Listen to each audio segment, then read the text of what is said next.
we get the thing to work? Yeah, it works now. No, I don't want the pointer. It is the pointer. Oh, that's the pointer. Where's the slide advancer thing? It's both. All together. So how do I? Okay. Up and down. I tried to work this before and it wouldn't. Yeah, it works now. We pull it up. All right, I'm trusting Watch. y'all. Watch.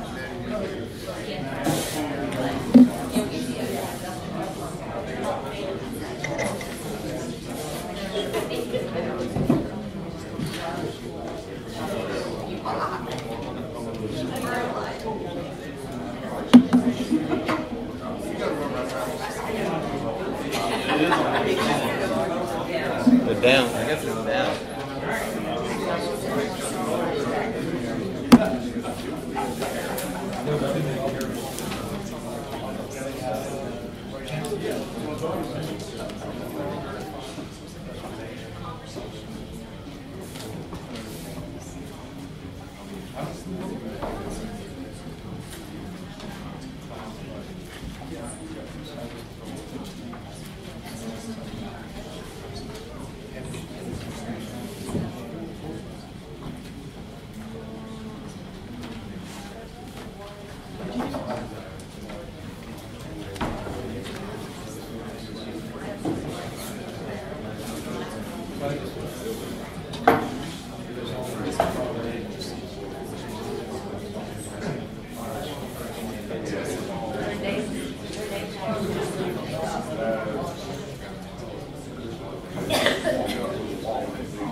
I'm not trying to be difficult, but we don't have a quorum yet, so I'm waiting for a couple of more people to show up.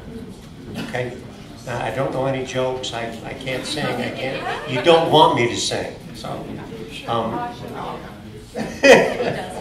Phil will sing for you. And where did Elizabeth go? Where? Okay, thank you.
Just a second.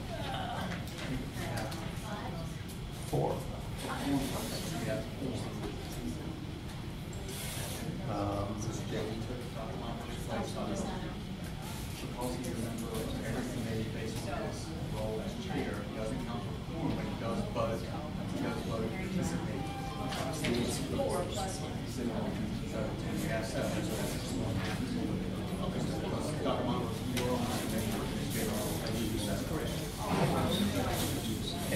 Mr. Gillespie just walked in, so now we are, yes. Okay.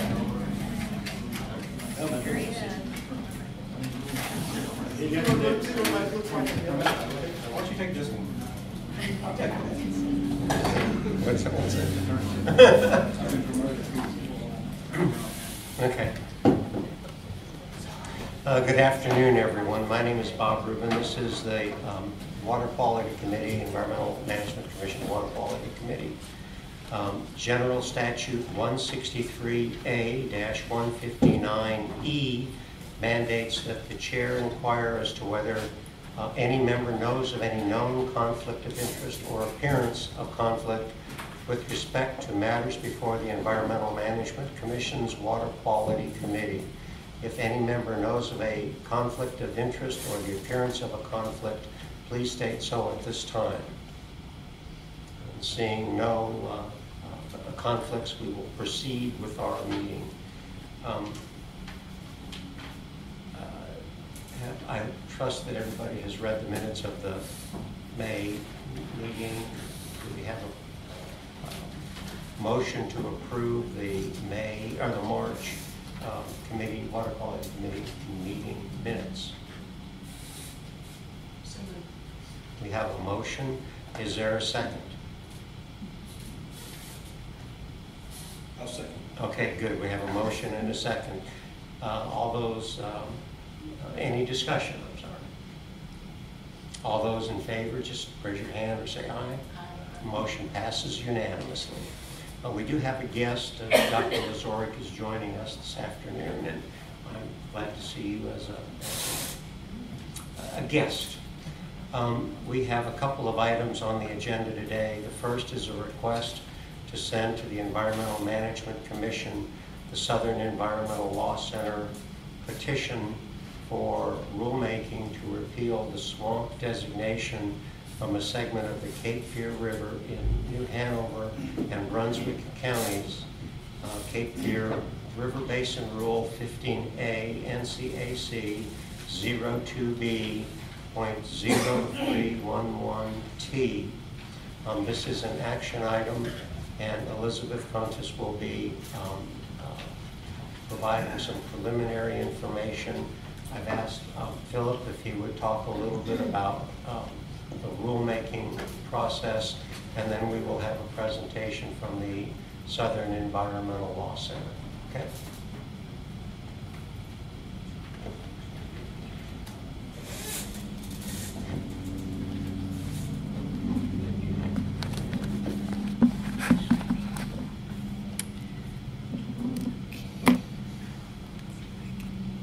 Good afternoon, Mr. Chairman and members of the committee. I am Elizabeth Countess with the Division of Water Resources, and I'm quickly going to state the regulatory requirements for determining the completeness of a petition, which are provided in there we go. In 15A NCAC 02I 0501B. Per this rule, the petition shall contain the following 5 items: the text desired for the proposed rule or rules for amendment or adoption, the reasons for adopting or amending the proposed rule or rules, or for repealing an existing rule or rules. Third, the effect on rules or orders already in place. 4, the address and name of each petitioner. And finally, if desired, a request to come before the committee to present the petition in accordance with 15A NCAC 02I 0502. At this time, the division requests that the Water Quality Committee deem the petition complete and forward the petition to the EMC meeting to be held in July of this year. Does anyone have any questions or responses? Okay, thank you. Thank you very much. I did ask Mr. Reynolds if he would talk very briefly about the rulemaking process and what we can expect, and then we'll have the folks from the Southern Environmental Law Center describe their petition. Thank you, Dr. Rubin. One point of clarification I want to make for the committee, and I know you guys have been through this a couple of times now, is that the petition has actually already been deemed complete. The petition was filed by the Southern Environmental Law Center on behalf of their client. It came first to then Chairman Solomon, and the transition was completed, and Dr. Marbury became chair. And at the recommendation of the division has already deemed it complete. And then at his request, the Southern Environmental Law Center, Ms. Pearson, agreed to allow the matter to be heard in committee at this meeting rather than the March meeting. And so what you're going to be deciding on today is not whether it's complete, but whether this committee recommends to the EMC that it grant or deny the petition for you. And that will happen at the next full commission meeting, not tomorrow. And so that is the question that will be before you.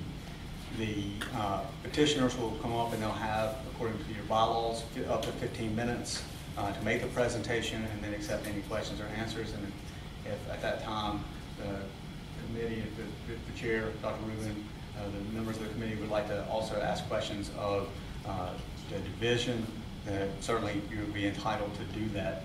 And I just remind you all that the question before you is not whether to adopt the rules ultimately, but whether to grant the petition. And the granting of the petition simply means that you will then begin the rulemaking process, and it will be controlled by the rulemaking process as if it were any rule, any other rule, as if you were yourself were initiating it. So just be mindful of the fact that granting the petition does not mean you absolutely have to adopt the rule. You just have to put it out and start that process. You may ultimately adopt the rule, but it's not absolutely required that you do so.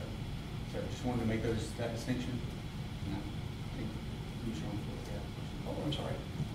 So this is the same process that kicked this off 4 or 5 years ago? Is that correct? It's the same type of process. Right. There was a petition. It was just a different petitioner. Correct. And they requested rulemaking on That's the correct. same issue, and that started the process off in 2015 or 16. Right. So, but the report I think came to you guys. The recommendation came to you guys in 2015. So, but this is not unlike the petition we heard a couple of meetings ago on behalf of Mountain True to change the change the classification of the wetlands. So your O2I rules do control your hearings, but also your 2B rules for classifications and standards also incorporate petitions for rulemaking and specifically allow for classifications to be subject to the petition for rulemaking process, which would be controlled by statute anyway, but that's where we're at now. So it's not whether it's complete, but just whether you want to recommend to the EMC to grant or deny the petition. Yes, I just had a quick question, if you don't mind. So, our understanding at this point is just that it's been reviewed. Our job was to review it, to deem if it was complete or not, and that the completeness letter was part of the attachments. Okay, and so it's on the basis of whether it's complete or not. As to how this is to move forward. The determination of whether a petition is complete is made by the chair upon the recommendation of the division, which has already taken place. If it had not been deemed complete, it would not be coming before the committee. So under the current setup, it's not this committee's purview or charge to determine whether it's complete, but whether to recommend to grant or deny the full commission. And we have a February 4, 2019 letter from Director Culpepper to Chairman Myberg stating that the petition does appear to be complete. So we have met the criteria. The rulemaking, if this does go to rulemaking, it will go through the entire rulemaking process. It'll be announced, it'll go through the process. So 2 years from now, we might have a rule. And as I recall, it was my job to then make the decision that the petition was complete, which I did. Yes, sir, you did, and based on your determination, I informed the petitioners that it had been deemed complete and that you had requested that they allow the petition to be heard at this committee meeting rather than in March. That's correct. So if everybody has that now, does the petitioner have anything they would like to say? You have 15 minutes. I'm sorry, were you? Okay. Is it my turn? Please introduce yourself and. Good afternoon. I'm Brooks Rainey Pearson. I'm a staff attorney with the Southern Environmental Law Center, and we are representing Waterkeeper Alliance and Cape Fear River Watch in this petition. The Lower Cape Fear has been on North Carolina's list of impaired waters since 1998. At the time of its original listing, the primary problem was dissolved oxygen, which is a threat to many of the species that rely on the estuary's brackish waters. Since that time, conditions in the Lower Cape Fear have worsened, and it is now on the 303D list of impaired waters, not only for dissolved oxygen, but for pH, turbidity, and copper as well. After unacceptable water quality is documented, the Clean Water Act requires states to consider strategies to restore the water quality via the development and implementation of a total maximum daily load, or TMDL, for the pollutants impairing the designated use. Although it was initially listed in 1998, a TMDL has never been developed for the Lower Cape Fear River. There have been efforts to that end, however. DENR, now DEQ, and stakeholders from the region began conversations in 1998 to devise a strategy to address the problem. Those conversations eventually considered and rejected the classification of the Lower Cape Fear River as swamp waters. In October 2008, this was one of the 5 options considered for addressing dissolved oxygen in the Lower Cape Fear River. But agency staff observed that, quote, reclassifying the water does not appear to be an option at this time because no current North Carolina classification fits better than the water's existing SC designation. For example, swamp waters have low velocities. The Cape Fear estuary is tidal and well mixed, not low velocity, end quote. Although we were not in the room for these conversations, we understand that some of the difficulty in devising a strategy arose from the observation that point sources are not the primary contributors to the problem. TMDLs are historically easier to craft and implement when there are identified dischargers of the pollutants. Here, that is not the case. Petitioners acknowledge and modeling demonstrates that point sources are not the reason we have this problem. Despite this reality, point sources do need regulatory certainty. In fact, when the Lower Cape Fear River program put forth the swamp waters idea in 2015, the primary concern expressed was the need for regulatory certainty regarding discharge permits for point sources. That certainty has been granted through the Water Quality Management Plan that was adopted concurrently with the reclassification, and which is not part of this petition for rulemaking. Because the Water Quality Management Plan is not before you today, regardless of the outcome of this petition, the dischargers have the certainty they sought. We are only looking to address the reclassification itself, which was rejected by the EPA as a viable strategy. As such, it is unenforceable.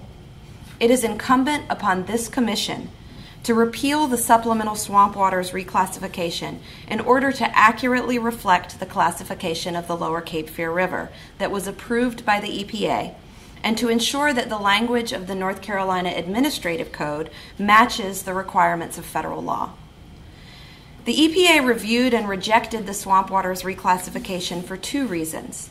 First, this section of the Cape Fear River does not meet the state's own definition of swamp waters.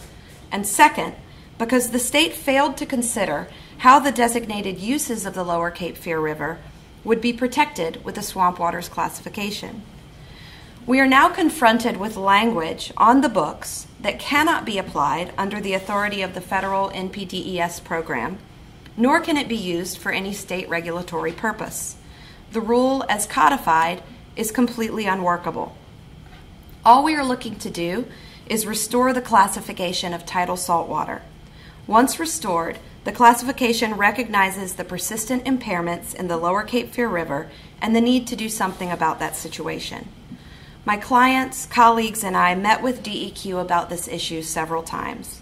We saw an agency with good intentions, but mired in inaction. Although the legal obligation to act is clear, we are not confident that any action will occur unless the state law clearly lists the legal obligation as applied through the lens of Federal Clean Water Act obligations. State and local elected officials, including the Mayor of Wilmington, have objected to the classification of the lower Cape Fear River as a swamp. The local population currently has a heightened concern about adequate protection of their water, given other recent issues with the Cape Fear River. This segment of the lower Cape Fear River that flows through downtown Wilmington is critical to the city's cultural identity and tourist economy. It is also important for non-human populations, including the endangered fish species that rely on the lower Cape Fear for nursery habitat.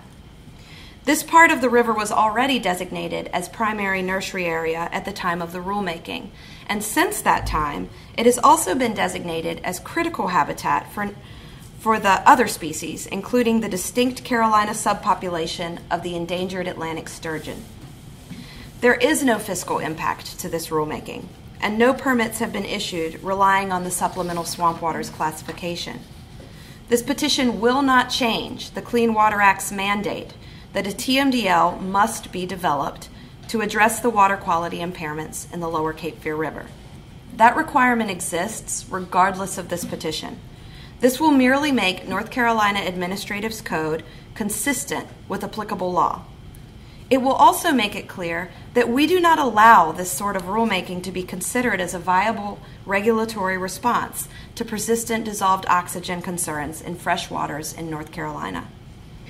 DWR acknowledges that current state rules are inconsistent with their permitting obligations and are treating this section of the river as SC in permitting without the supplemental swamp water classification. But our rules still assert that it is a swamp. Dischargers have the certainty that they desire. All this rule does is continue to stain the local perception without any water quality benefits. When the people of Wilmington look out of their windows, they see the mighty Cape Fear, not a swamp. Take any questions? Questions from anyone on the dais?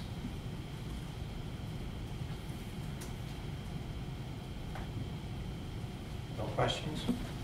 We do have a request for rulemaking to send to the full commission in July.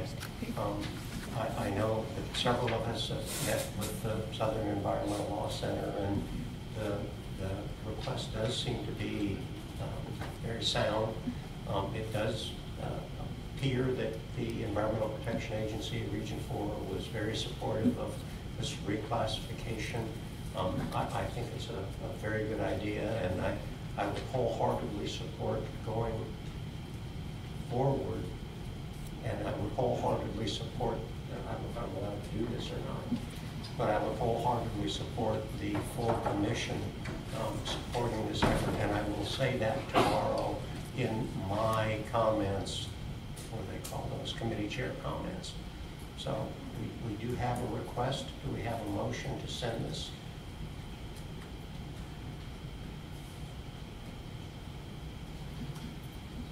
Good idea, thank you. We've heard from the Law Center. Does anybody have any questions for the division? We did get the letter, and Dr. Martin did forward it to no. This is going to be a quick meeting. Okay. No, I lost my train of thought. We have a request to send this to the full commission for the July meeting. Do we have a motion to forward this to the full commission?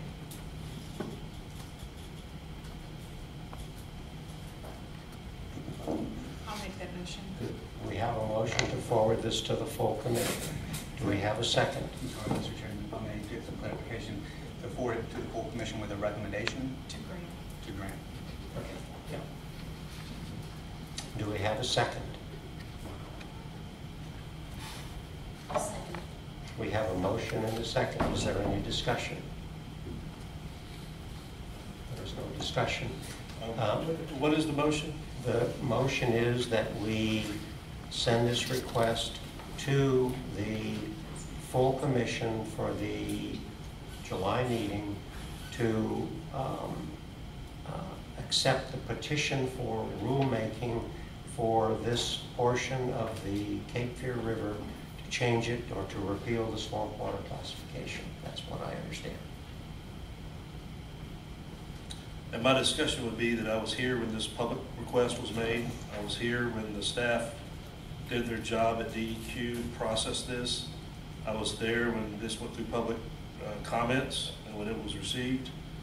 And I was there when the locals wanted this, because it will cost a lot of money for a river that's already damaged from the upstream swamp. I don't think this is about the hog farms that a lot of people have alleged. I think it's a swamp feeding into this stretch of river. And while I don't like the classification of swamp necessarily for economic reasons, it is a secondary classification. So I would not be opposed to moving it on to the commission for their debate. I don't know if I can, I can't vote for it as a thing to approve. You know, I just don't see where I can go back on my vote that I had before just because EPA sent it back. So I probably know more about this than I'm willing to talk about right now, but we can move it on maybe to deny, but not to approve for me. Okay. Are there other comments?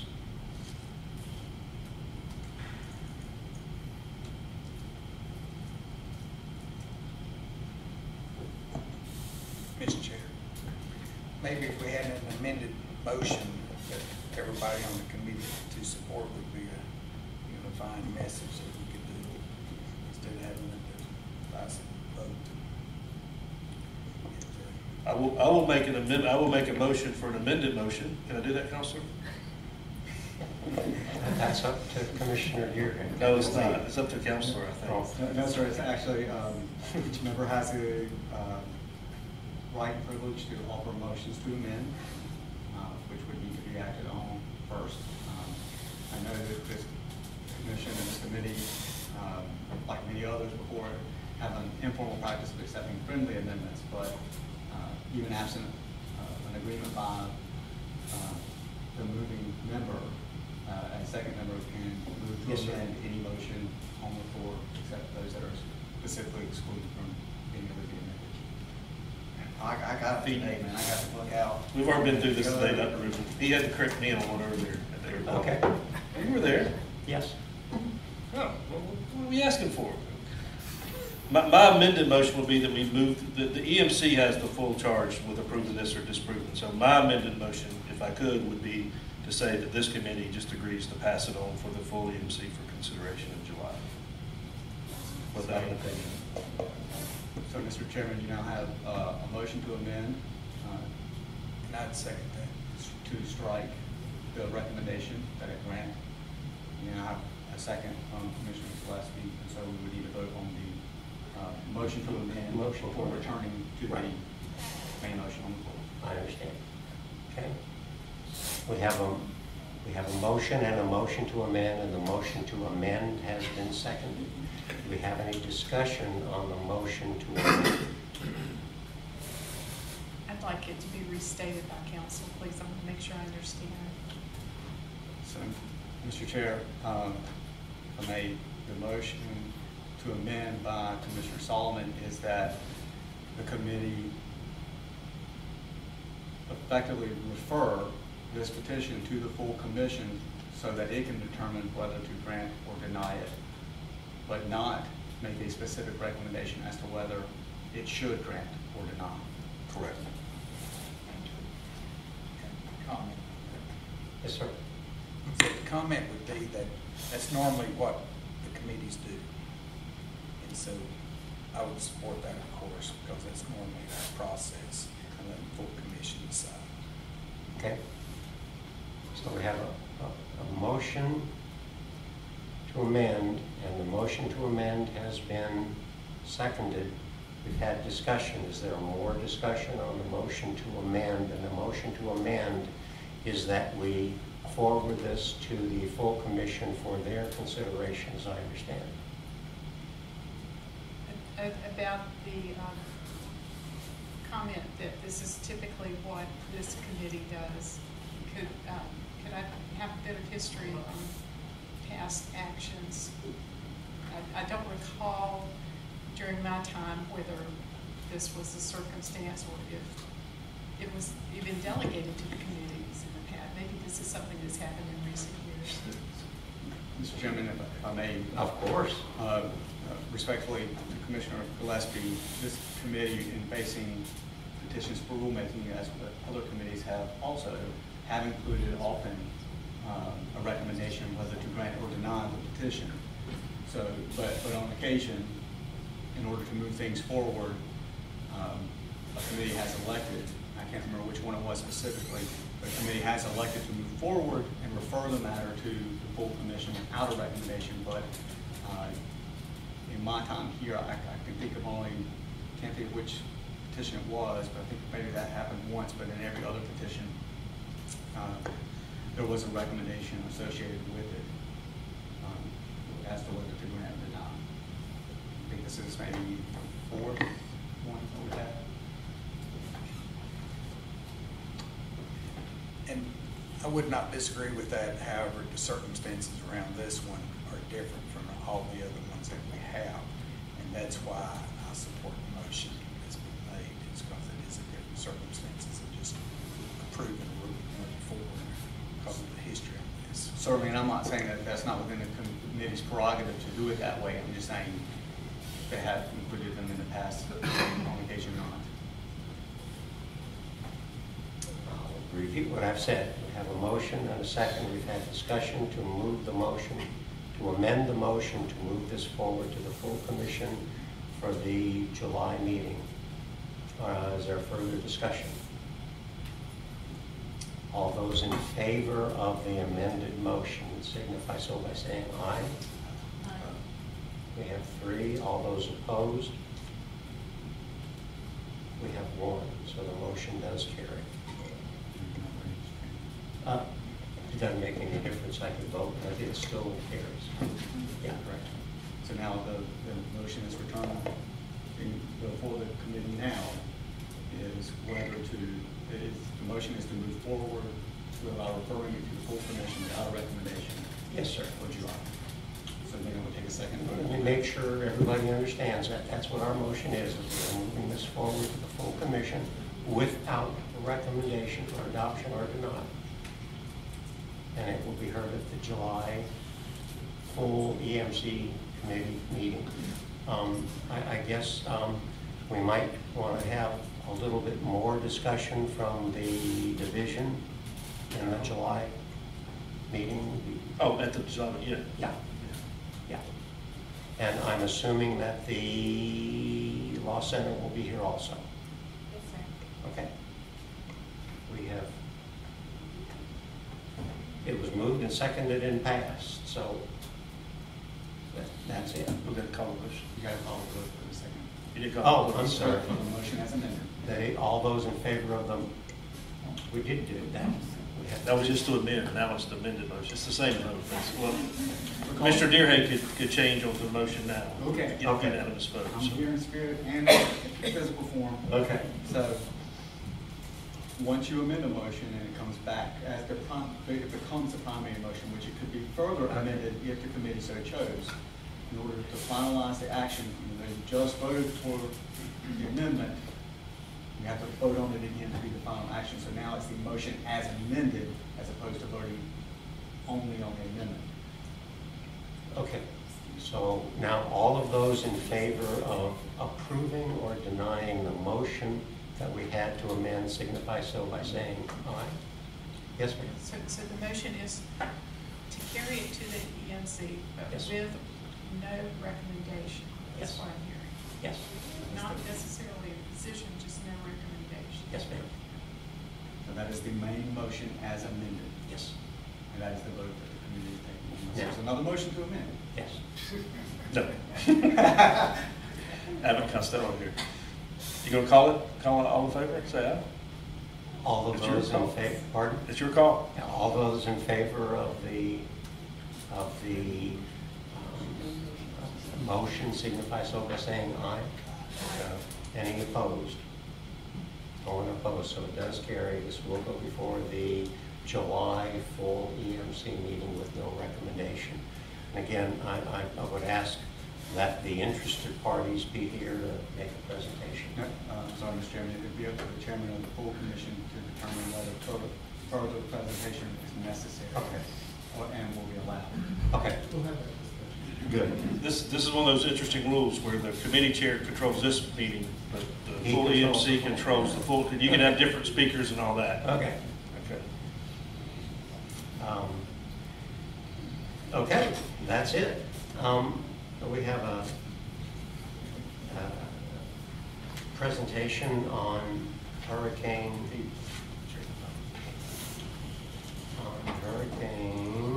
Florence impacts on water and wastewater facilities. This is a presentation by Mr. Gregson. And we all have the PowerPoint presentation, and somebody did a lot of work. Yeah, you thought the meeting was going to be a short meeting, didn't you? Well, I saw your presentation. Thank you, Mr. Chairman, members of the committee, council, good afternoon. First thing I would like to do, and I do apologize for the amendment to the presentation yesterday. I was notified by Christine Lawson yesterday that the data pool that I did for some of the animal numbers was slightly incorrect. So we wanted to provide you, the best numbers possible. So we corrected that with an additional slide that will help clarify some of the distribution of farm types across the state. So what I'm going to talk about first is how we tracked incidents during Hurricane Florence, and then give you a brief summary of the impacts of Hurricane Florence on water facilities and wastewater facilities and animal farms. And then Eric Morris with the Intensive Survey Branch is going to provide a summary of the water quality monitoring that we did post-Hurricane Florence. So the incident tracker, this was a device or a program or whatever you want to call it that we developed initially during Hurricane Matthew. It didn't get widespread use during Hurricane Matthew because it was so new and we were still trying to push it out to staff. But we recognized that during big hurricane events like Florence, there was so much going on across a lot of divisions that we needed a single way to document what was going on with incidents and be able to push that information out not only to the department but to the public and to our federal partners and staff at the Emergency Response Center. So what we decided when we were developing this, and this was all done really just a couple of weeks before Hurricane Florence made landfall, was that one, it needed to be accessible and easy to use by all DEQ staff. The information needed to be stored in the cloud so that staff had access to it anywhere at their desk, in the field with their smartphone. It needed to be geo-referenced. We needed to have data on where the incidents were so we could create a map. And there needed to be a report capability so that upper management could see in real time what was happening across the state, not just with the Division of Water Resources, but with all the divisions.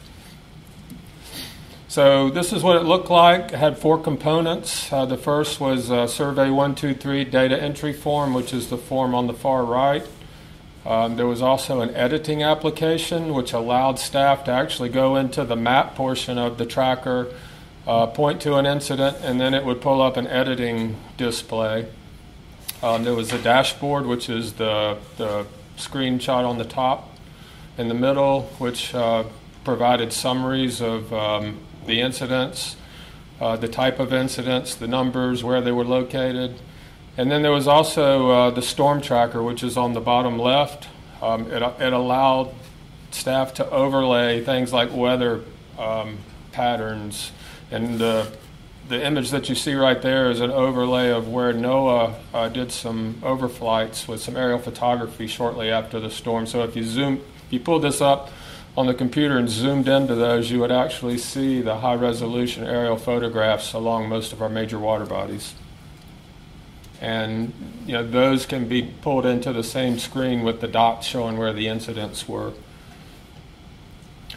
So moving forward, hopefully within the next month or so, we're going to make some changes. We need to make sure that the tracker is also compatible with our basin-wide information system. One of the biggest complaints we got from staff was that they were having to do double entry. They were putting data in BIMS and PETS, which is the post-event tracking system, which we use for the public water supply systems. So we need to figure out a way that either the incident tracker feeds BIMS and PETS, or PETS feeds data into the incident tracker so that we're only entering information one time. We need to make sure that the incident tracker meets the needs of a wider audience, not just our staff and the department, but the public as well, media, and needed to conduct department-wide training on how to use the system before the next storm event. And as I said, one of the things that we hope, and I think was an expectation at the Emergency Response Center, that they were able to pull data off of the tracking system. They're already doing that with the post-event tracking system for public water supply systems. But under the Stafford Act, the federal government's required to provide a unified response to all emergencies and disasters. And they do that through what they call emergency support functions. And there are 15 of those emergency support functions. For example, and there's I don't know if you probably heard these in the media during the storm, but they're called ESFs, emergency support functions. ESF 1 is transportation, ESF 2 is communications, ESF 9 is search and rescue, etc. And there are 15 of those. The three that we were primarily involved in were ESF 3, ESF 10, and ESF 11. ESF 3 are the recovery and damage assessment for public infrastructure, and that could be water supply systems, wastewater plants, etc. ESF 10 were oil and hazardous material response, and one of the main things that we were involved with that were abandoned vessels. And then ESF 11, our involvement was in terms of the animal industry and how we were going to handle mortalities, composting, etc. So I'll start with impacts on water and wastewater facilities. And one of the things I wanted to bring up is that Hurricane Florence, especially in the Wilmington area, was very different than what we've seen, just because of the slow nature of it. And it actually cut Wilmington off from transportation. And this is a news clip from WECT when Cape Fear Public Utility Authority was announcing that they were running out of fuel. But basically all of their public water facilities and their 2 wastewater plants, all their pump stations were running off of generators.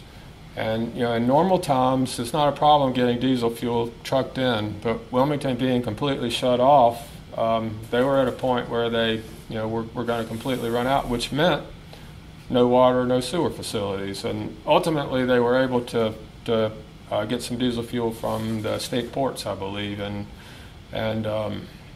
get things back up and running. But I just wanted to point out that this was a big different storm. I want to interject that back to your other slide. I knew this airport director down in Wilmington, and she took a big chance on a credit card to order a tanker truck of fuel, and she only needed half of it, so she turned it over to Cape Fear Public Utility Authority that morning. So that's our own Miss Julie Wilson here, Commissioner Wilson, and her role to help out the community. So yeah, that's great. I want to pat her on the back for. So Ronnie, you got the slide up here because that was a big. We were in communication at that time period. That was a big decision on your part, both for the airport and it turned out for Cape Fear Public Utility as well. So, congratulations on that. Public water facilities. And this was tracked, again, using the post-event tracking system. And that we contacted 758 systems, and these are in the 51 disaster counties. And PETS tracks two main things. One is the status of the facility, and then if the facility is in operation, it tracks the use restrictions for that facility. So this chart is showing the status of the facilities, the highest impacted area for status, and then the date of maximum occurrence of that impact. And typically what we saw was the date of maximum occurrence was between 1 and 4 days after landfall. So the largest problem that we saw, you'll see at the top, 98 facilities were operating on backup power, and then 43 facilities were closed, and most of those were closed because they didn't have power, so they just shut the system down. In the next slide, I'm not going to dwell on this, but it's just a graphic representation of all of those system statuses. The tall bars in the back are operating on backup power. The yellow bars are systems that were closed, just to give you an idea of how that trended across the 2 weeks after the storm. And the use restrictions.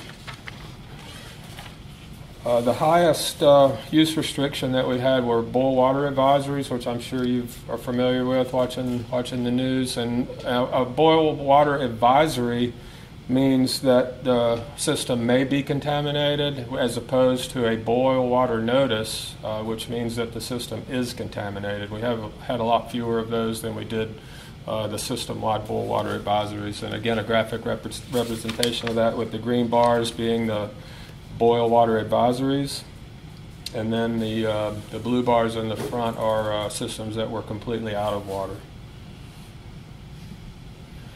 And I'm going to show you this slide for public water facilities, for wastewater facilities, and for animal farms, just to give you an indication of the comparison on how those types of facilities fared 1 week following the storms and 2 weeks following the storms.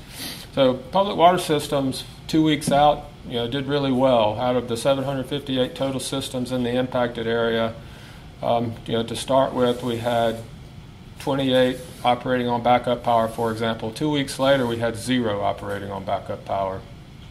7 with emergency interconnects. 2 weeks later, 0 with emergency interconnects, which is very different from what we saw with wastewater facilities and animal farms.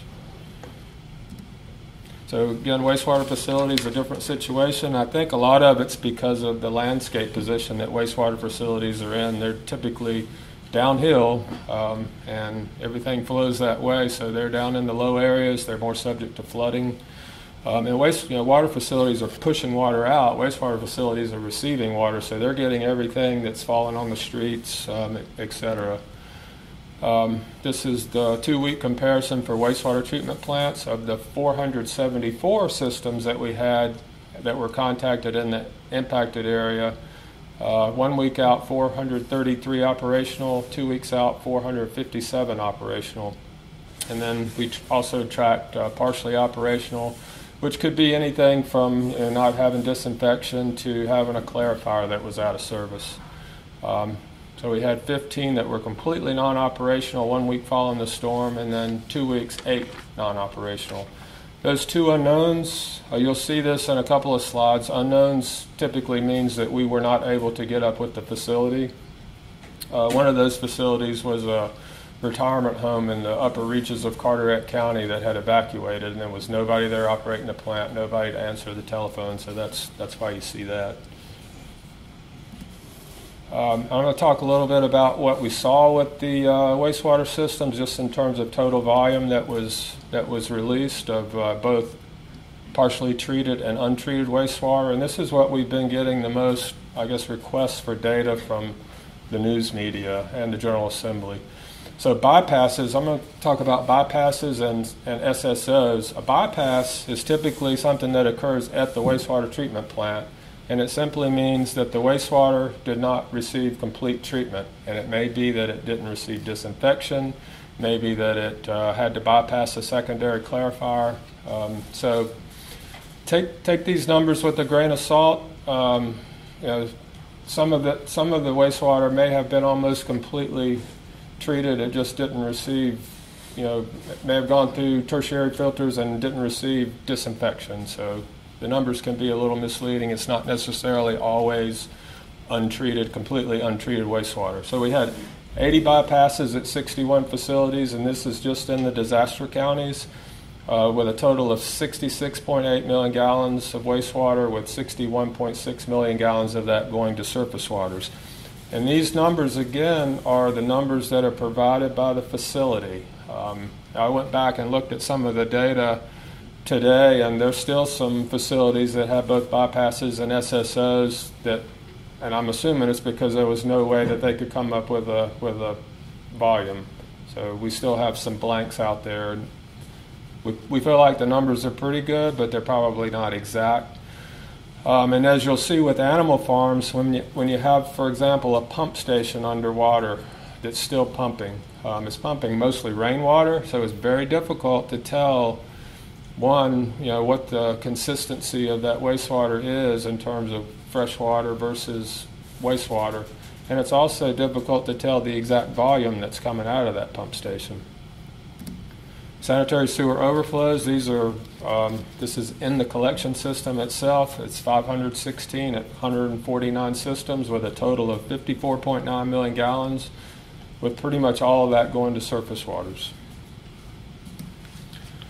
Question for you, Jim, before we get too far. On the wastewater side, I know in Matthew you had one facility, I think relatively major facility, bypassing 2 weeks after the storm. Did you see the same effect here? Do you have any facilities? How fast were these back into action on the overflows or bypasses? Was this a 3-day or a 4-day type event, and as the waters went down, they got everything fixed and got back in action, or did it keep string out? It was weeks. We had some facilities that were still struggling even a month after the storm. Not very many, but we had a few.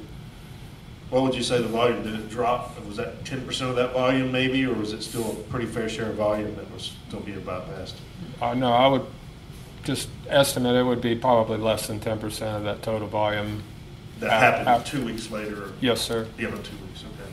Jim, just to follow up on that, did it tend to be the larger, or I realize it's a very broad question, were the ones that were still struggling a month out tend to be smaller wastewater treatment facilities, and the larger ones had better backup plans, or was there any relationship between size and capability?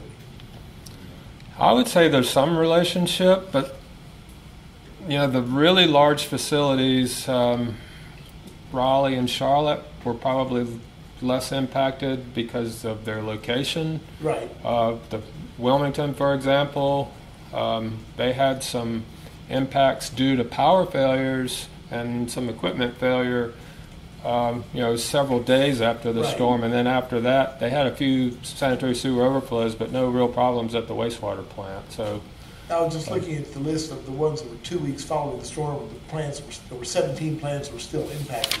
And I'm assuming that the subset we're talking about here are in that 17.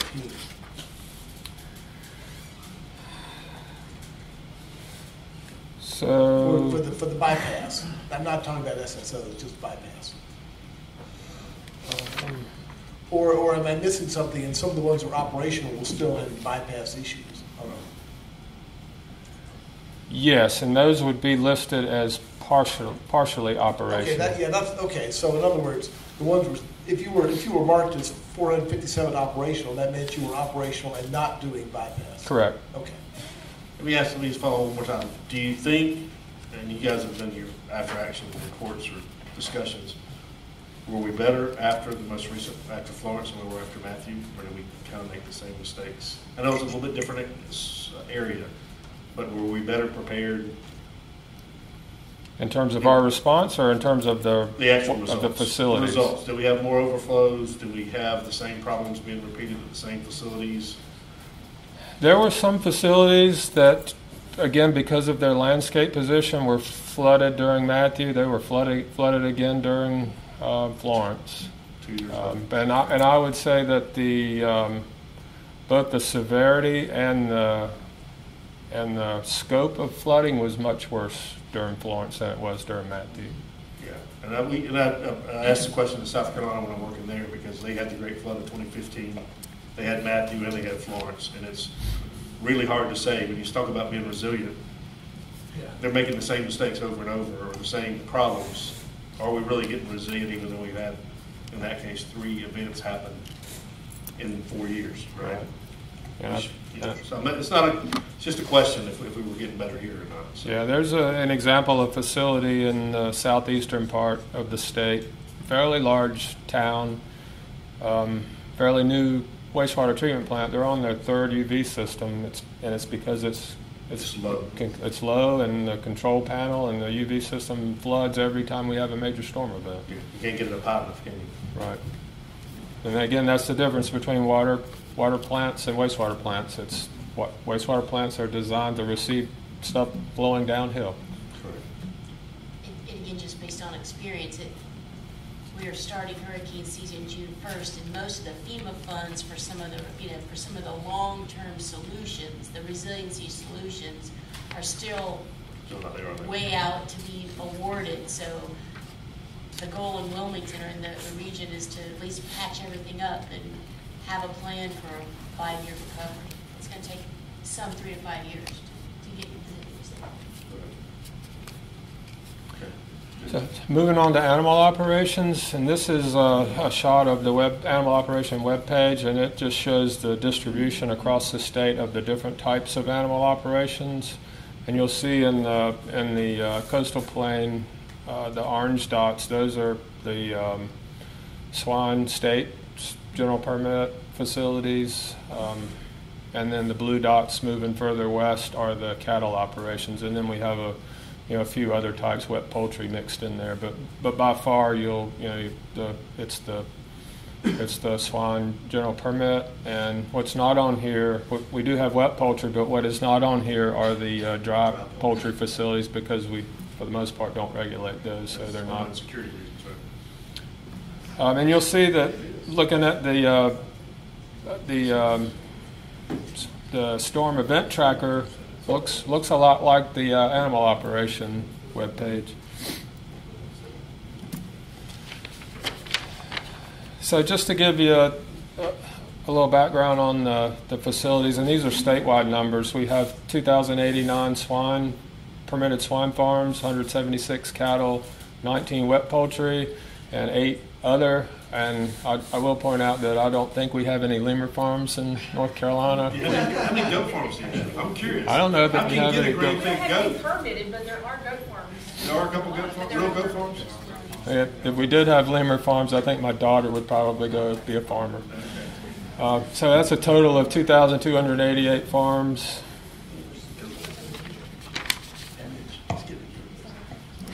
There's an alpaca farm outside of Solid City. Yeah. And there's the lever center. And I guess the point with that section, the 8 other, that it doesn't necessarily just have to be wet poultry, cattle, or swine. If we have a facility that has animals and they've had a discharge, then they will be covered under a permit.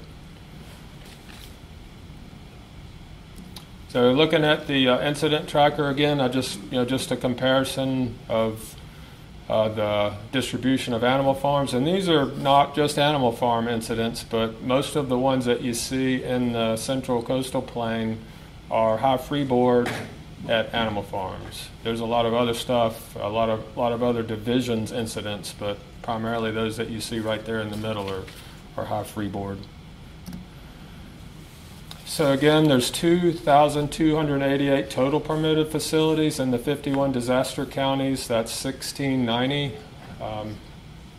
We have 3,500 total lagoons with 3,300 swine lagoons.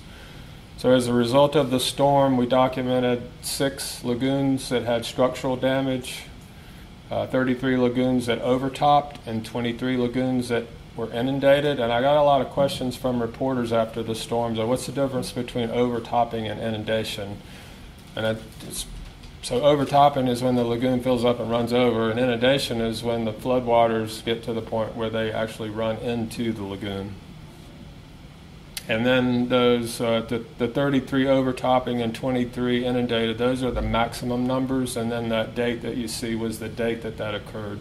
Those numbers were changing daily, so it was a little difficult for me to 1 week out, and I'll show you that slide is a little bit different than those numbers, and that's why, because this is the maximum occurrence, and then 1 week out is just a snapshot.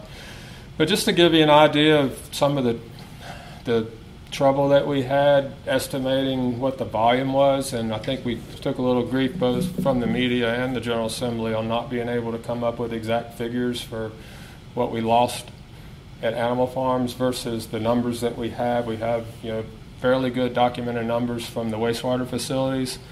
But this slide shows several facilities, and there are actually 3 lagoons on the slide. 2 are underwater, and then 1 is probably close to overtopping in the top part of the slide. And to be honest with you, with a lagoon that's completely inundated like that, I would have no way of knowing how to calculate what the volume of wastewater that left that lagoon. When we have a complete breach, it's a different story. It's easy to calculate the volume of the lagoon, what was in it before the breach. But in a situation like this, it's very difficult.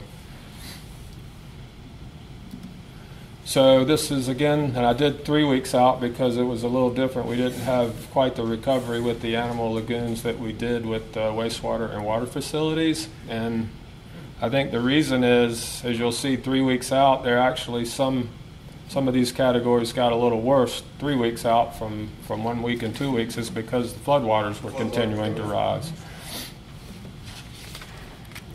Jim, I'm sure you've been asked this question too, so my apologies for asking it again, but there had been a significant effort in the state after Hurricane Floyd to move some of these lagoons and operations out of what was then considered to be the floodplain. In light of that, how would you describe sort of the experience that we had with these storms as compared to the earlier storms? And did the efforts to move the lagoons out of the floodplain make a difference in not eliminating, obviously, but reducing the impacts for these lagoons? Yeah, that's a very good question. I'm going to turn to the expert for the answer. If that's okay, Mr. Chairman. Certainly.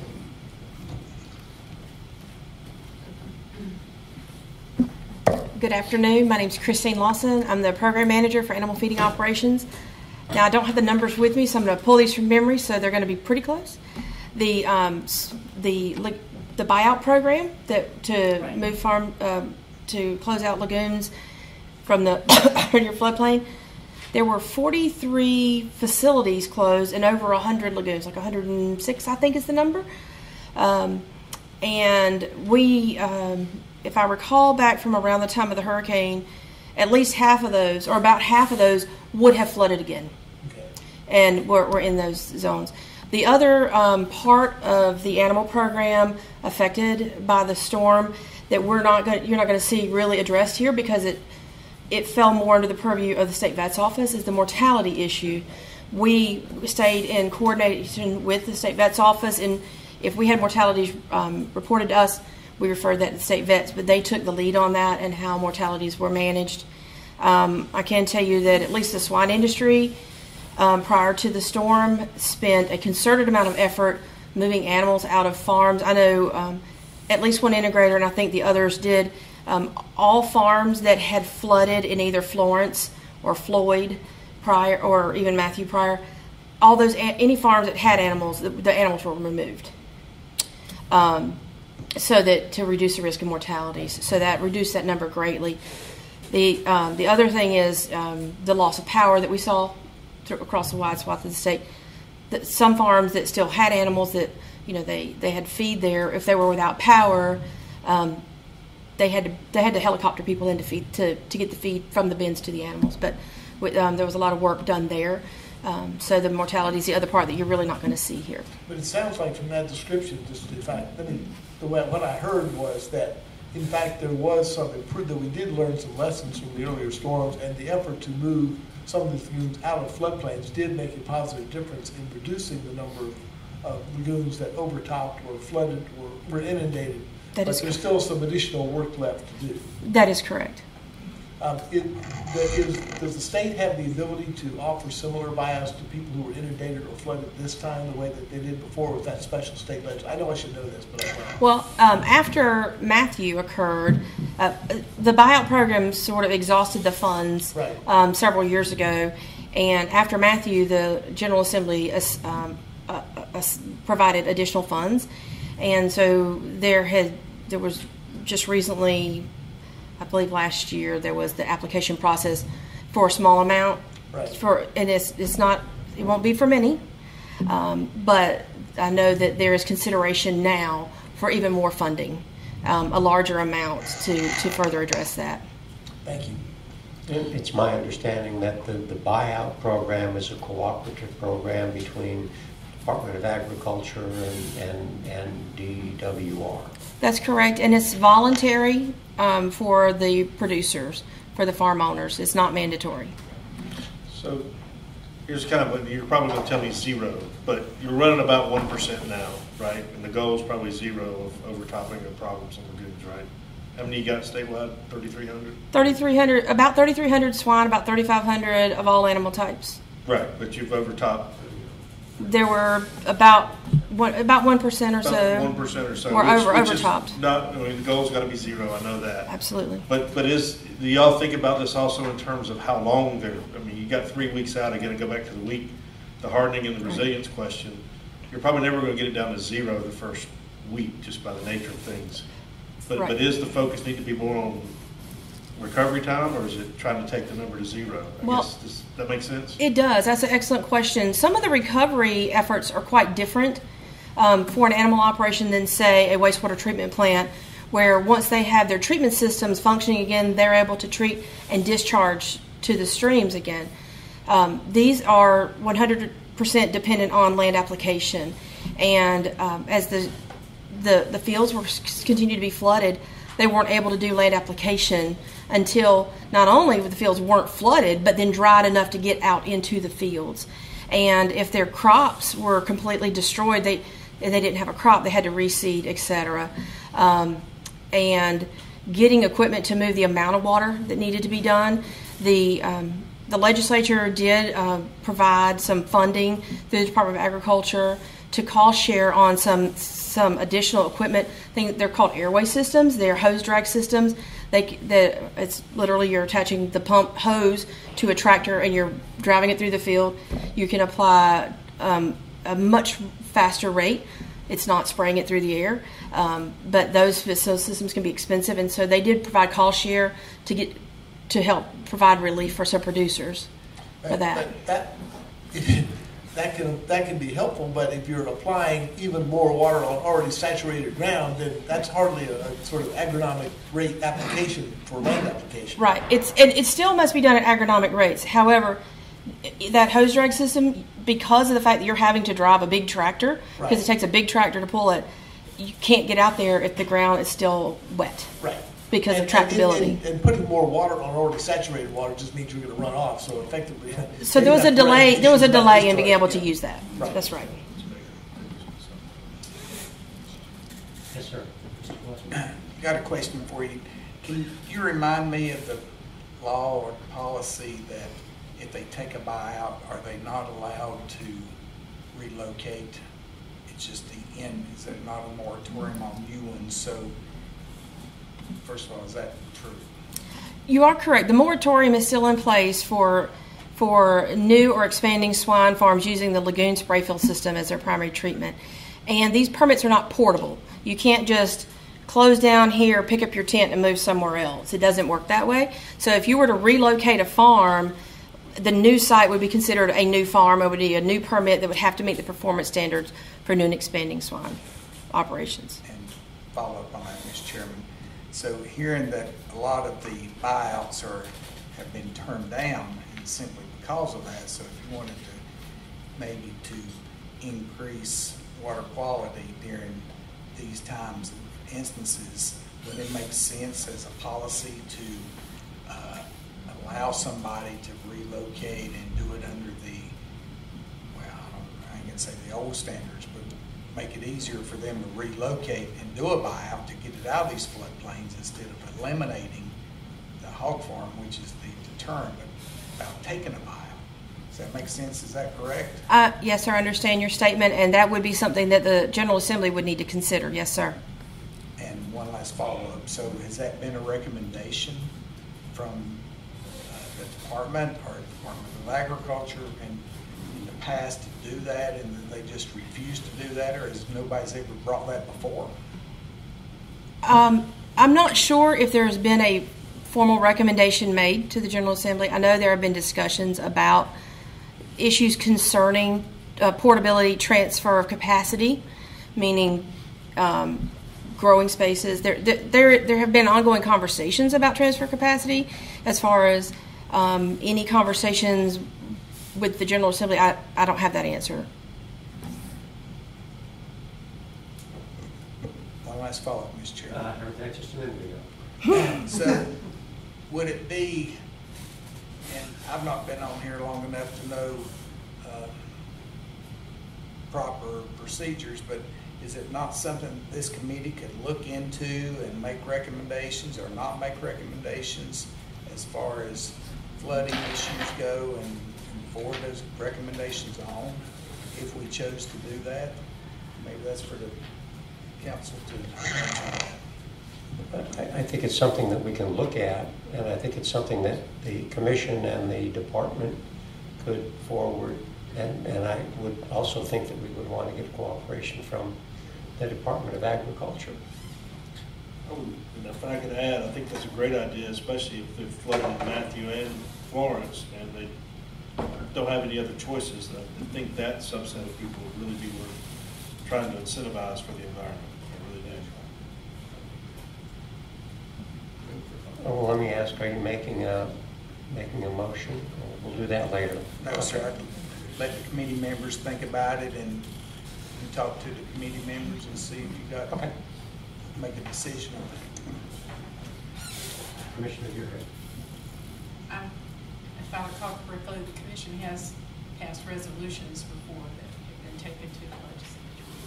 So, there is also, or has been, I'm sure Council Reynolds can update us on this, for a number of years there was a grant program administered by the Attorney General's office from the Smithfield Settlement Agreement funds and the soil. Smithfield Agreement. My apologies. Okay. And some of the grants that have been awarded in the past, I believe, have gone to the Soil and Water Conservation Foundation for lagoon closures.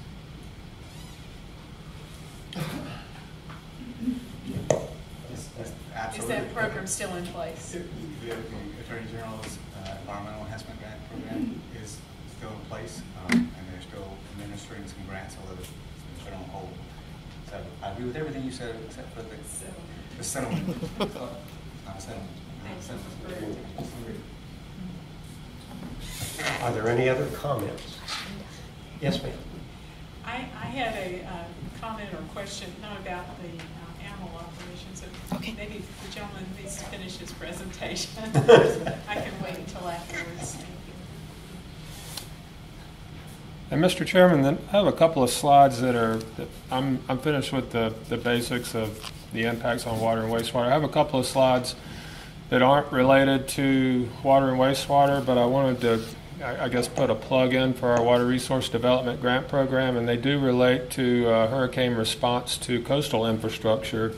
And these are hurricane funding for coastal projects. I'm not going to spend a lot of time on this. If you have any questions about it, I'll be happy to answer questions. But our two Water Resource Development Grant managers, Amin Davis and Coley Cordero, have been spending an enormous amount of time working on, primarily Coley, on the coastal projects.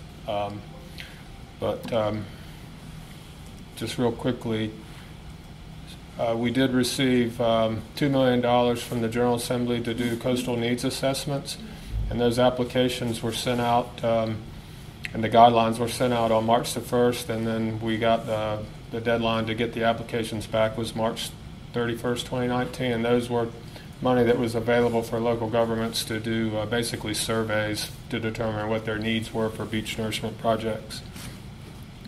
And then $18.5 million went into the Coastal Storm Damage Mitigation Fund. It's the second time the fund was able to receive money, and that was to cover, to be able to award grants to local governments for beach nourishment projects to mitigate future storm impacts.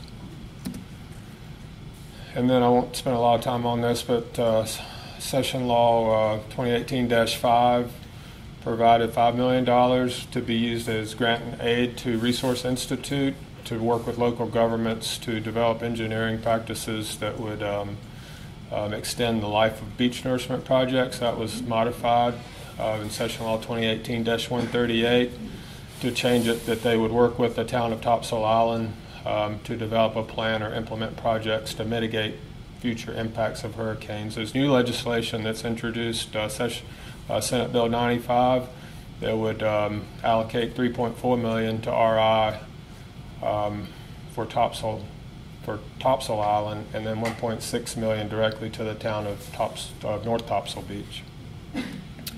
And just a quick summary of looking at what we received. This is what we've done. 3 rounds of estimates from local governments. Coley reached out to all the towns and counties asking what their damage assessments were for Florence, and these are the numbers, the latest numbers as of February 27, 2019. The numbers are very large. Just wanted to point that out. And if I'm going to turn it over now to Eric Morse to give you the summary. This is the most important part of the presentation, the summary of our water quality monitoring post-Florence. And I think if you have any more questions, Eric's presentation may answer a lot of those questions. Thank you. Good afternoon, committee members. My name is Eric Morris. I'm the branch chief for the Intensive Surveys branch of the Water Sciences section. We help coordinate this response with working with the ambient monitoring system and the regional offices. Where's my, let's see here. Oh, wrong way. There we go. And I'm pointing, yeah, okay. So Florence hit the coast as a Category 1 storm. It barreled across the Atlantic as a Category 4, parked itself just off the coast and dumped unprecedented amounts of rain on the Wilmington area and the entire southeastern coast of the state. We closely followed the tracking app, as you saw earlier in the presentation here, and relied on historic sites, on historic ambient monitoring system sites for a comparison point, as well as tried to seek a little finer resolution in following the incidents as they came in. Almost 2,000 incidents were reported to DWR, and we've used Hurricane Matthew as a close reference point for some of the data that we've got collected here.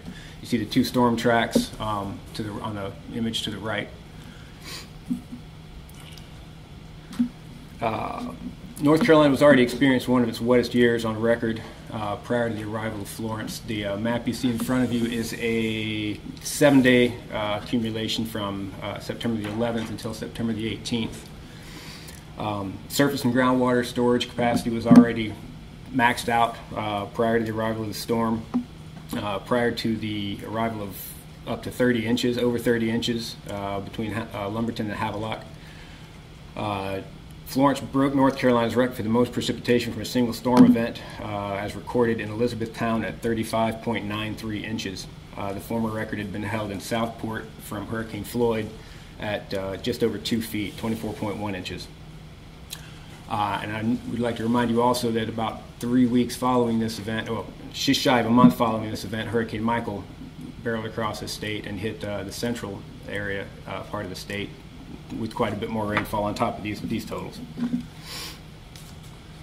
We'll get back to discharge if we need to. We'll try to trim some of that.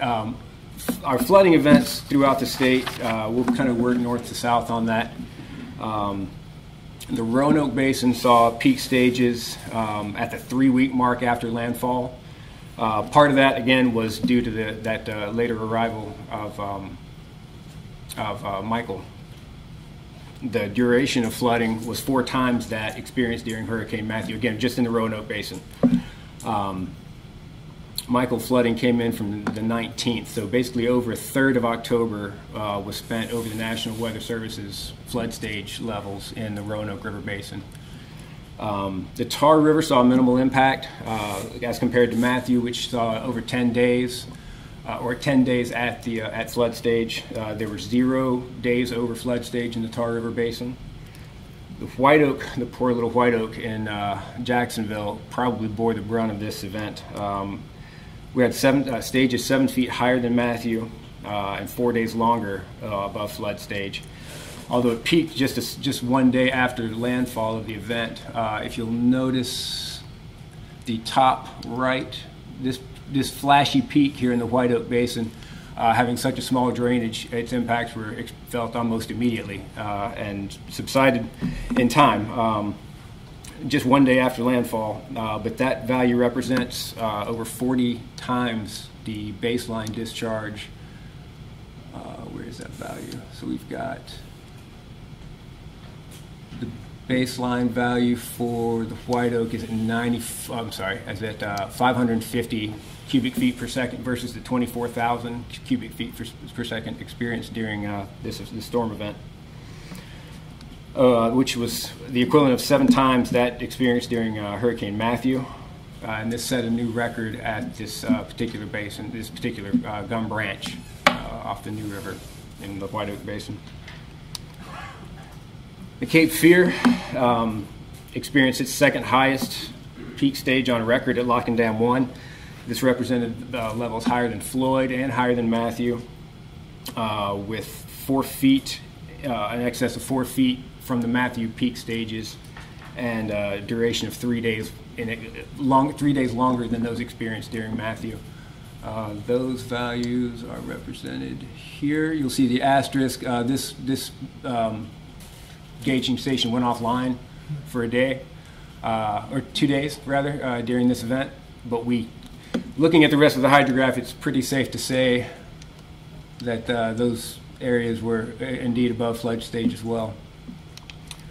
Let's see, working our way on to the south, the Lumber River exceeded Matthew stages by almost 3 feet, and likewise set a record at the Maxton site for a high peak. These two maps represent the data I just discussed on the table, just in tabular form. You can see the hydrographs as they appeared in these 3 northern basins, and you can see the sites marked out along the map as to where these hydrographs were recorded, and then the 3 southern basins of the White Oak, Cape Fear, and Lumber. As far as our water quality monitoring response effort, again, these sites were determined based on historic comparison, having some background data. These are all ambient monitoring stations with long data histories. We had some main stem sites, and then we also studied the tracker app as it came in and sought some higher resolution up some of the tributary streams. All 17 of North Carolina's river basins were affected by this event. Our monitoring focused on 9 basins in 31 counties to the far east of the state, but reaching as far west as just south of Charlotte, we wanted to see what was heading out of the state, so we'll see some data from that point. Again, the effort to evaluate the potential impacts of almost 2,000 incidents that were reported to DEQ over the course of this event. Physical parameters that were monitored during this event were temperature, pH, DO, and conductivity. Those were all collected on site with handheld probes, and then chemical samples at all sites, minus the metals sites, which we'll handle by themselves here at the end of the presentation. All sites were sampled for fecal, coliform, biological oxygen demand, total suspended solids, turbidity, and nutrients. As situations indicate, as reported incidents indicated, some sites were also sampled for volatile organic compounds, semi-volatiles, pesticides, herbicides.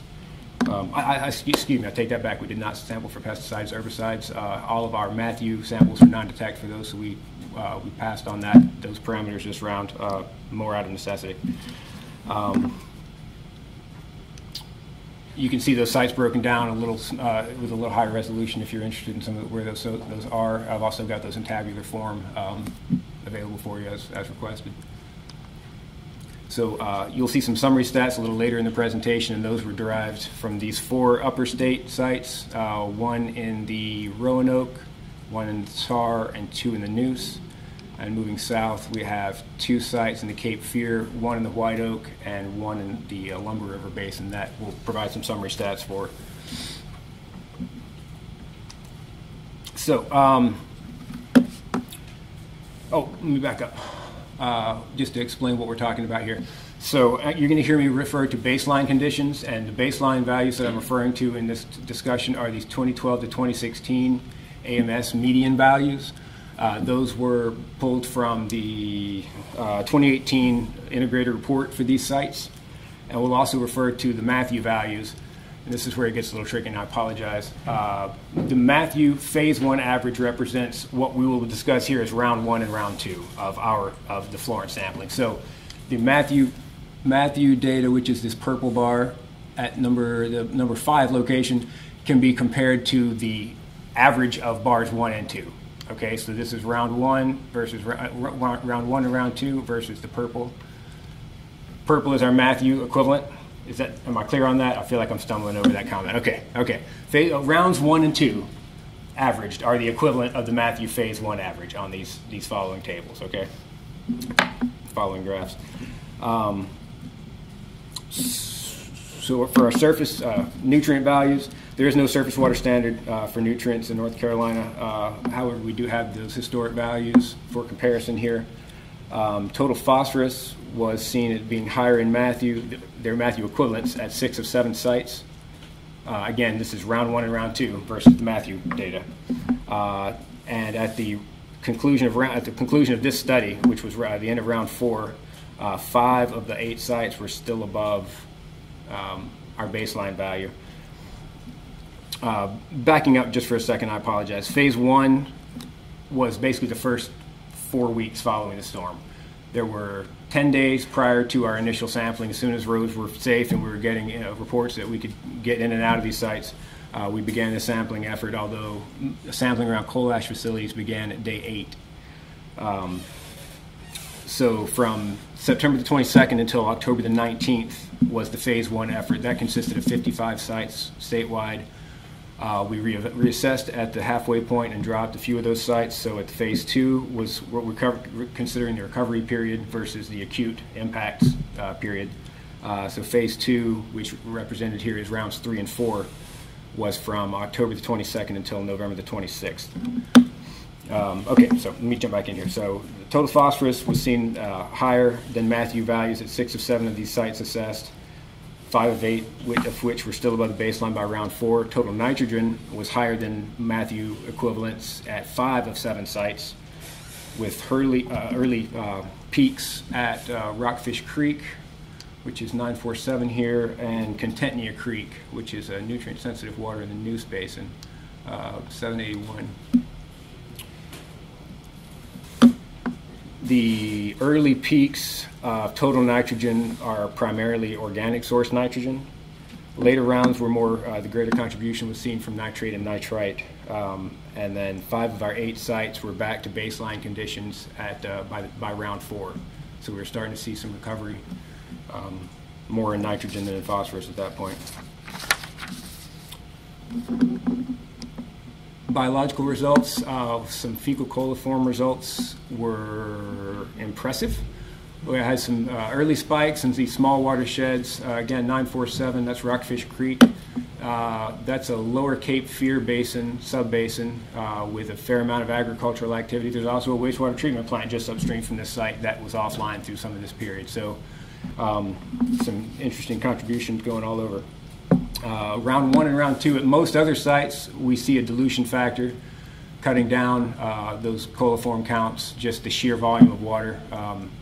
But as we return to base flows, especially with the results of some of the upstream flood control measures, we're letting less water out of the dams, so base flows taking contributing a greater portion of those levels. So we're probably seeing some of our higher coliform levels as a result of that as well.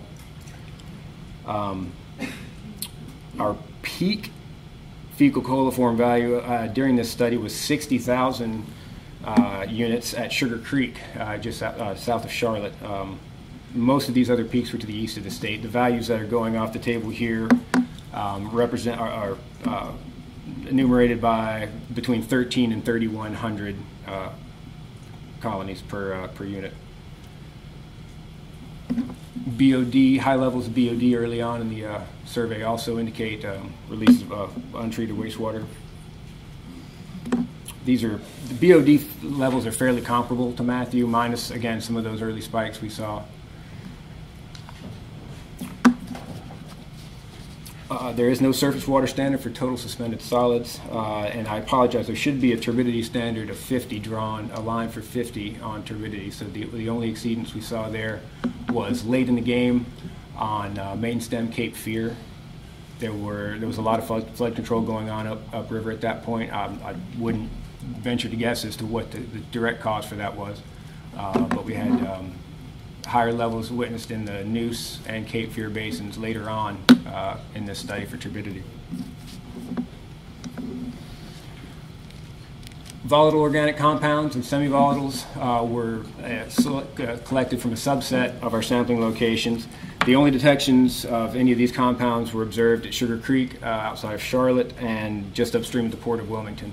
And I apologize, the standard cited here is in error. That is a freshwater standard, and the detection we see of toluene is an SC classification. That's a saltwater system. Again, that's just outside of Wilmington. We have no standards for any of those values. Those detections are largely components of fuel, not particularly the full product, the gas or diesel product, which we tested for with the TPH gas and diesel analyses, but individual components are fuels. Physical results. Dissolved oxygen fell off early as a response to the excess wastewater and the flushing of swamps and wetlands. Some fish kills were reported as a response to that. There were 13 citizen reports as reported to a tracker app that we maintain at DWR, and 8 confirmed kills by DWR staff in the Roanoke, Cape Fear, and Waccamaw basins. The Matthew equivalents also, again, carry across to this graphic, and you can see dissolved oxygen for Matthew was higher in most cases than what we're seeing in the combinations of rounds 1 and 2 of our sampling here.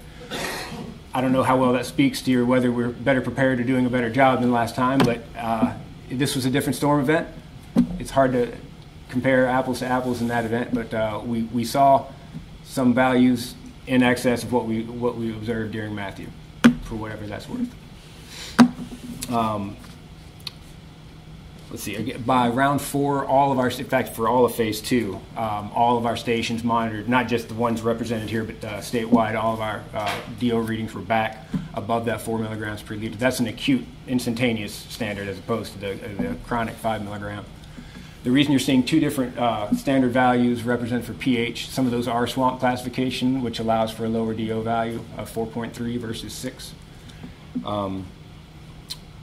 We had very few, if any, I apologize, we didn't have any pH violations. I'm sorry, yes, we did have a couple of pH dips.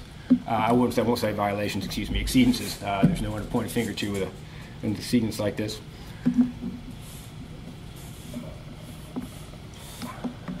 And in comparison to those values for which we do have some standards, this is just a quick summary table across the board to reflect those values. So as far as exceedances go, phase 1 versus phase 2. I'm tripping over that language myself. Phase 1 versus phase 2, the dilution factor minimized some of those fecal coliform concentrations in the earlier phases of sampling.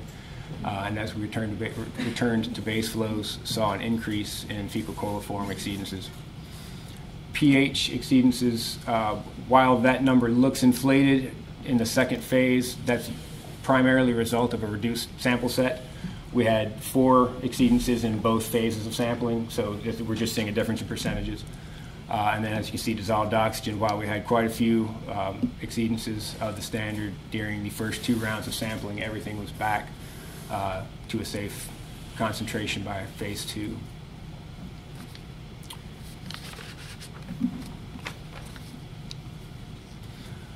Coal ash monitoring following this event was conducted at the 8-day mark. We had sampling at the Sutton site in Wilmington. The following day, on Sunday the 23rd, sampling began at the Lee plant in Goldsboro. The Dan River plant in Eden and Cape Fear and Moncure were both visually inspected. There was no evidence of erosion, of loss of coal ash residuals or overlying materials, so no metal sampling was conducted surrounding those sites. Sutton was sampled daily from September the 22nd until October the 5th, and then weekly through November the 11th. Total arsenic was detected in 15 of 48 samples at the breach location. So the breach is at the ash basin. We have above and below sites, which were unique to this study, and then we also have historic ambient data with some historic metals data at these locations. But we were initially guests of the utility there who ferried us out onto the river, so we were limited in where we were and were not able to sample, but we did our best to represent the conditions on the ground. So samples were collected at the breach site as well as above and below that breach site on the main stem of the Cape Fear River.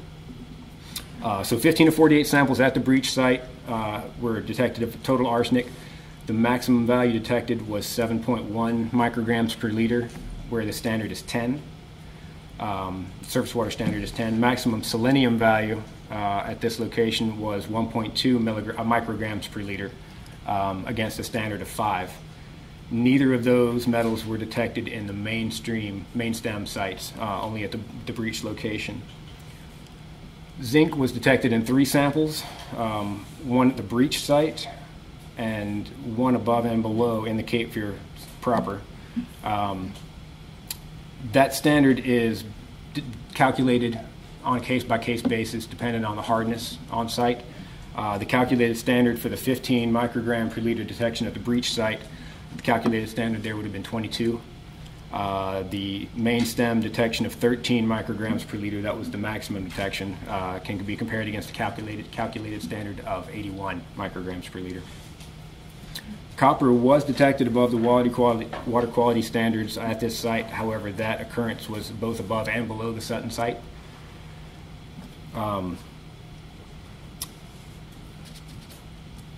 Some common metals detected at all of these stations included aluminum, barium, iron, manganese, and strontium, for which there was no standard. The Lee plant, did I jump ahead there? I sure did. The Lee plant in Goldsboro was sampled beginning on September the 23rd, which was the Sunday following, 11 days following the event on the 11th, on the 12th. And then weekly samples were collected at these locations until November the 2nd.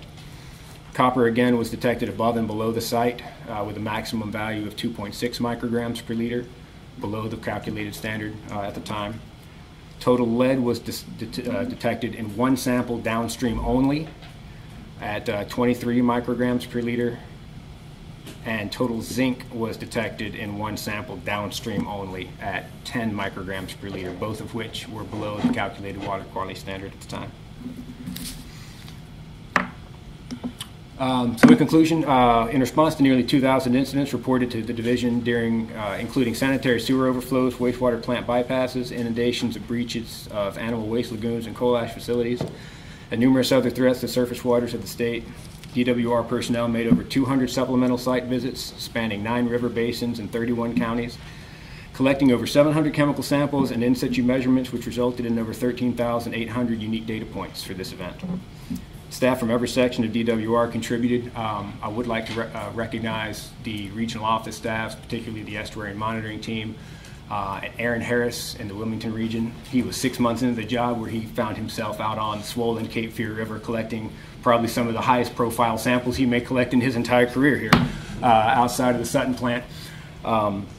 My own staff of 7 very dedicated field scientists who covered the majority of the Fayetteville, Raleigh, and Wilmington region in the first 2 rounds of this effort, as well as the central lab, the Water Sciences Section Central Lab, that experienced about a little over a doubling of their workflow for the 2.5-month period that this study took place.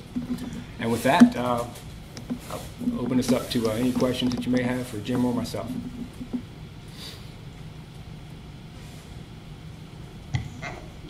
Questions or comments? That was very, very interesting. Both of you, thank you. And Christine, wherever you are, thank you. Mr. Chairman, I'll just make a comment, which is this is fascinating information. I suspect you're probably still going to be continuing to sort of go over and analyze this for some time to come, I especially do, for how do we deal with this when the next storm comes through and continue to get that baseline data. So thank you for putting this together. Absolutely, and we're continuing to monitor these sites. This the ambient monitoring still goes on monthly, not necessarily all these supplemental parameters, but nutrients and fecal coliform especially is ongoing. Dr. Lazari? Just about that, are levels back to normal, back to baseline? I don't know. We kind of had to cut it to get an endpoint to our data set.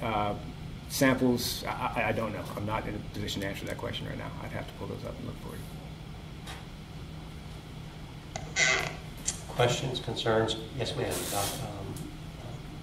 Commissioner Deary. I just wanted to say a big thank you to you and your colleagues for all you did during that time. It's a lot of work and probably even putting yourself at risk at times, so we thank you for that. I wanted to make a comment or a question about the backup generator notes that were in the presentation. I noticed this past summer when I went to visit up in the mountains that there were some small treatment plants there that had no backup generation. There's no requirement, I'm trying to recall, for wastewater treatment plants to have a certain capacity of backup no matter what the capacity of the facility is. Can you refresh our memories about that? I will try. There may be somebody that's better to answer that, but it's based on the capacity of the wastewater facility, or if it's covered under the coastal regs, they have to have that redundancy. So it's a little different for areas that are in the zone designated for the coastal reg. Planning for the future, would it be beneficial to modify those requirements to be more prepared? Is that something that would be helpful for the commission to explore? I think it would. I think the division certainly would support having alternate power supply or backup generators for all wastewater plants. It's required for all new pump stations, or they have to either have a backup generator or have to have the ability to supply a mobile generator. Yeah, and that would be something I think Water Infrastructure could give us to Kim Colson's group, because having been on that board, there's really not anybody out of compliance as far as having to require redundancy or backups. Sometimes it's a question of what kind of conditions it in. But to my knowledge, serving on that board, and Kim could tell you more, I don't think there's anybody that's really asked for. We're not compliant, we got to get compliant. It's more we're keeping it up to speed. My observation was just in small mountainous subsheds where you have very small treatment plants, even though they're small and may not pass the threshold of requiring backup generator, their discharges could be quite damaging to small sensitive receiving streams. So it's just something to think about. If I could too, just to add, some of the problems are a lot of times on pump stations themselves, and it's a real hard break because there's some flexibility there, but a lot of utilities like to have portable backup generation so they can drive them around. The problem with a lot of resiliency type calculations for flooding is you get the electric panels up, but you don't get the roads up. So you can't drive them in, and you don't know it till really you try to drive in a portable generator and can't get it there for a pump station. Right, and we also had some facilities during Florence that were so severely impacted that they lost their generators because of flooding, so it just depends on the severity. Other questions, concerns, comments? I did have another question, and that is in terms of the loads from these storms from the wastewater treatment plants and the animal operations. Has there been any attempt to apportion the sources of the amount of load to each of these receiving waters, these river basins? That's a very good question. I think the answer is no. And I'm assuming that's a portion, the nutrient loading. Right, not the volume, but the specific.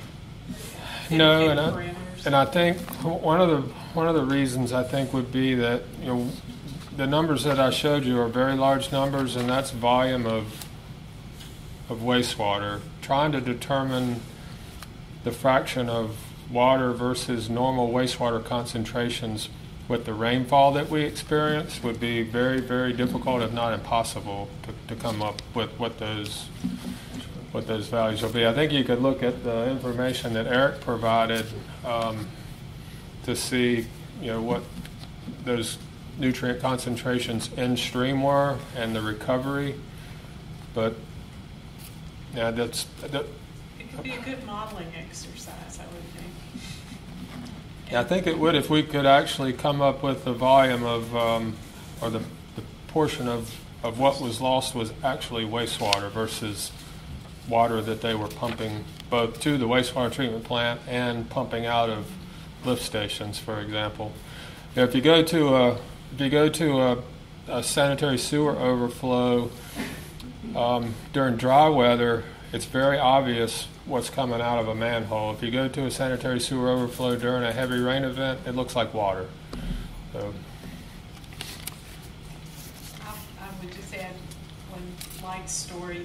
My husband's fished off of Warhead City in November for the past 15 years probably, and he said this was the worst year that they'd experienced in terms of catch, and so that could be a comment on his fishing skills. But I think it would be interesting to think about the long-term impacts, because they said the waters were still quite stirred up, and I don't know whether that impacted the health of the fish or just their interests in nibbling on the hooks. I don't know.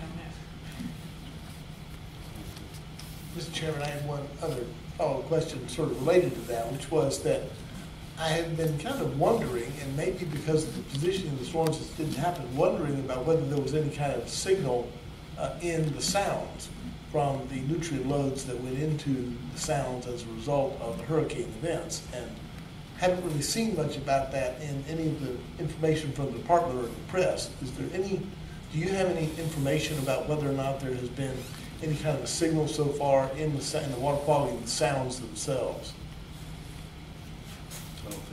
I would think that, no, there has not Okay. been. And as the summer heats up, we may see an increase in bloom activity in those areas this summer as those nutrients are consumed and that extra load is experienced. So we'll wait and see. Time will tell, yes. Thank you. Thank you. Other questions, concerns, comments? I believe that was the last item. Although, Mr. Chairman, I have one item I just wanted to bring up for the Information Committee, if I may. And I believe this is the correct committee. It was reflecting a note I got from Annette Lucas. It appears that the storm, this is not for action today, but just a heads up for potential coming attractions. I think this is a relatively small matter, but I wanted to make sure the committee was aware of it. I'll mention it tomorrow at the commission as well. And that is the stormwater program found that they need to make some technical corrections to the new water supply watershed rules that we approved in January of 2019. For example, in the definitions rule, they inadvertently reference some parts of the 2B rules that are in the process of being moved or removed, and there's one incorrect reference to another part of another rule in 15A NCAC 0624. I don't think anybody thinks these are big deals, but Jennifer has recommended that we have these changes approved by the Water Quality Committee, the EMC, and the RRC. And so for members of this committee, there will probably be a request to do that coming forward to the committee in July. And they may include a request for a 30-day waiver to go before the commission. And again, these seem pretty ministerial. I think these are ministerial, but I wanted to give the committee a heads up that this may be coming forward. If I may, I don't know if we've seen anything back from the RRC yet, but I would anticipate RRC has some changes they would like to make too. So I don't know, Council and Director Culpepper could tell us, but these may be technical corrections that have to be done anyway with RRC comments too. I don't know if they're separate or together, but there may be. There will be technical corrections, I would probably from RRC anyway. So just heads up. Okay. Thank you. Okay. Anything else? I believe that was the last item, and that was the last of the additional items, so this meeting is adjourned. Thank you. Thank you all. Jim and company, thank you. Behrman Company, thank you. Behrman Company, thank you. Behrman Company, thank you. Behrman Company, thank you. Behrman Company, thank you. Behrman Company, thank you. Behrman Company, thank you. Behrman Company, thank you. Behrman Company, thank you. Behrman Company, thank you. Behrman